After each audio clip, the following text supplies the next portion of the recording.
Forget jump scares. These are the real-life final destinations, where gravity, metal, and human error conspired to create an inescapable fate. We all seek thrills, that exhilarating rush of adrenaline and the heart-stopping drop, only to come out on the other side unharmed. For a moment you think you're safe. You think you beat the odds, dodged the bullet, but death. Oh, death has a plan. A meticulously crafted design, a grand macabre puzzle where every piece, every unfortunate coincidence, is precisely placed. In this video, we're diving into the untold tales of amusement park nightmares. 7 incidents where the very pursuit of fun spiraled into unimaginable tragedy. Our journey begins in the land of the rising sun, and the devastating truth unearthed at Expoland on May 5th, 2007. The Fujin Raijin 2. This wasn't human error. This was death's long game. For years, maintenance workers had been cutting corners, illegally using glue to hold worn-out wheel axles in place. Oh, the irony. They believed they were saving money, but death was laying the groundwork. A train with 20 riders, leaving 4 empty seats, was dispatched. It ascended the 141-foot lift hill and descended the first drop, which subjected the train to significant positive G-forces. As it rocketed up the second hill, experiencing negative G-forces, the already worn-out 15-year-old wheel axle on the left side of car 2 finally snapped due to metal fatigue. Although the wheel assembly remained connected by friction for a short time, the train continued through a rough, jerky section of the track. After exiting a double helix and entering a straight section, the compromised wheel assembly completely fell out of the train. This caused car 2 to immediately tilt sharply, approximately 45 degrees to its left. The sudden tilting caused the top of the train's headrest in car 2 to collide with the handrails of an adjacent maintenance catwalk. Yoshino Kogawara, a 19-year-old university student who was riding in the front left seat of car 2, was instantly crushed when her head was pinned between the train's headrest and the maintenance catwalk handrail. The collision brought the train to an immediate halt from about 15 miles per hour. The rider behind Kogawara narrowly escaped a similar fate but sustained significant injuries. The other 18 riders on the train suffered various injuries from the abrupt stop, and 15 bystanders who witnessed the horrific event were also taken to the hospital due to shock and feeling sick. A catastrophe born of negligence, where the very foundations of safety were literally glued together.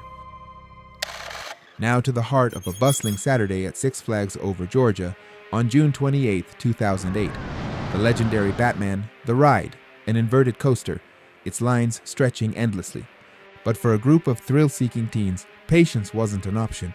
They cut the line, jumped fences, pushing the boundaries of safety. And one young man, in a desperate attempt to rejoin his friends, made a fatal choice. He darted directly under the operating ride.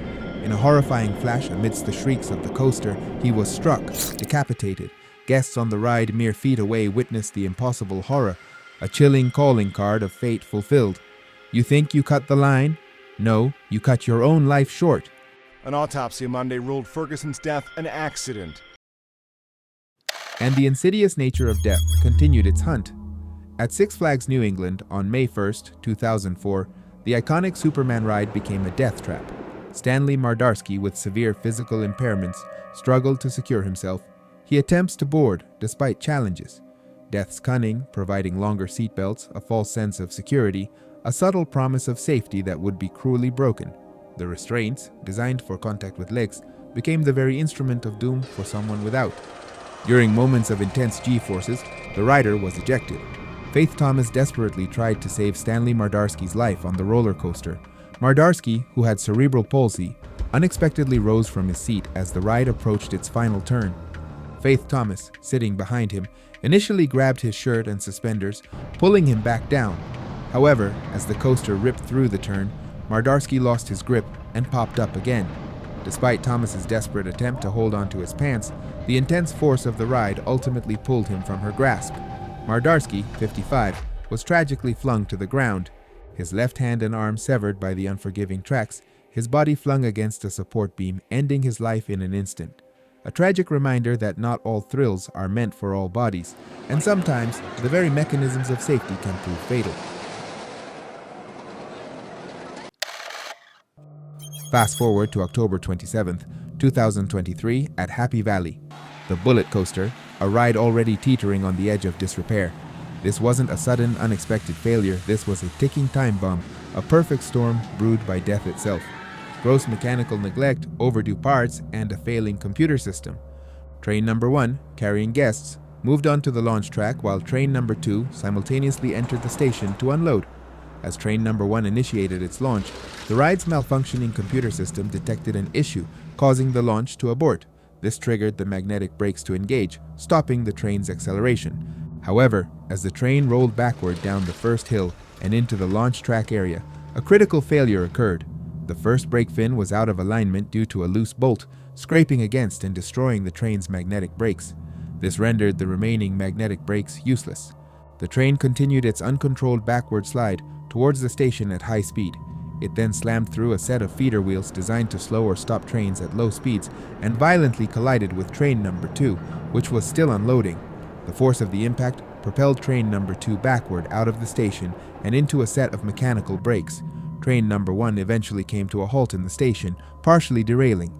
Riders on train number 2 were still disembarking when the collision occurred, throwing some from the train while others experienced the full impact. While riders in train number 1 remained secured by their lap bars, they endured the crushing force of the crash. Happy Valley ride operators immediately called for help. Maintenance staff arrived before emergency services and disconnected the ride's main power. This proved detrimental as the ride's poorly maintained computer system lacked a backup, resulting in the deletion of all control system data pertaining to the crash. Ultimately, 28 riders from both trains were injured, with 3 from train number 2 sustaining serious injuries. The invisible dangers continued to stalk guests. On July 8, 2011 at Darien Lake, the Ride of Steel became a grim example of rigid rules clashing with unique needs. Despite prominent warning signs, U.S. Army Sergeant James Hackemer, a double amputee and Iraq War veteran, boarded the Ride of Steel with assistance from his family. Tragically, the ride's restraints, designed to secure riders by their legs, were simply unable to accommodate his unique physical needs. The red train on the Ride of Steel coaster was dispatched from the station with Hackemer on board, while Hackemer remained secure through the initial negative G-forces of the first drop and airtime hill. He was tragically ejected as the train exited the first helix and crested the second airtime hill. The powerful negative G-forces, coupled with the restraint's inability to properly secure riders without leg contact, caused the fatal ejection. Sergeant Hackemer fell to the ground and was killed instantly. Alarmingly, upon the red train's return, riders alerted operators to what happened. However, instead of stopping, the operators chose to continue cycling the ride, dispatching and allowing a fully loaded blue train to complete the layout, passing the scene of the accident. This decision not only destroyed potential evidence on the red train, but also endangered riders on the blue train, as no one yet knew the cause of the accident or Sergeant Hackemer's location. The red train was then emptied and sent around empty to allow the blue train to return. The Genesee County Sheriff's investigation concluded that operator error was the cause, specifically the park employee's negligence in allowing Hackemer to board despite clear policy violations. They found no criminal intent. A civil lawsuit was filed by Hackemer's family, and a settlement was reached with the specifics remaining confidential, but reported to exceed 7 figures for his 2 young daughters. And the echoes of fear resonate still.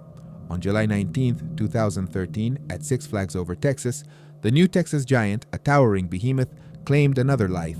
A larger female rider, unable to communicate in English, boarded. Despite an attendant's concerns about her restraint, the system, falsely, indicated it was locked. As the train ascended its first overbank turn, she was thrown, falling 75 feet, impacting multiple supports, her body horrifically mangled before landing on a tunnel roof. The ride continued its course, oblivious, until panicked riders alerted operators.